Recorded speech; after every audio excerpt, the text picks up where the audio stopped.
যুক্তরাষ্ট্রের বিপক্ষে টি-20 সিরিজটা দেখা হচ্ছিল বিশ্বকাপের প্রস্তুতি হিসাবে।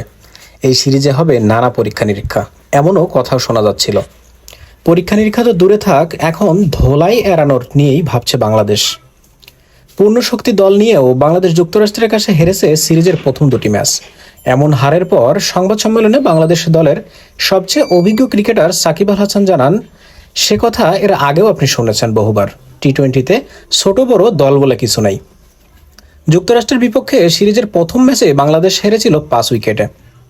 হিউস্টনের প্রেইরি ভিউ ক্রিকেট কমপ্লেক্স কাল নাজমুল ইসলামের দল হেরেছে 6 রানে। যে কোনো সংস্করণেই এই প্রথম তারা কোনো টেস্ট খেলুড়ে দেশকে সিরিজ হারিয়েছে। সাকিবের কাছে এই হার হতাশার। তিনি অবশ্য যুক্তরাষ্ট্রকেও কৃতিত্ব দিচ্ছেন, অবশ্যই এটা হতাশার। আমরা এটা আশা করিনি। যুক্তরাষ্ট্র দলকে কৃতিত্ব দিতে হবে, তারা যেভাবে খেলেছে।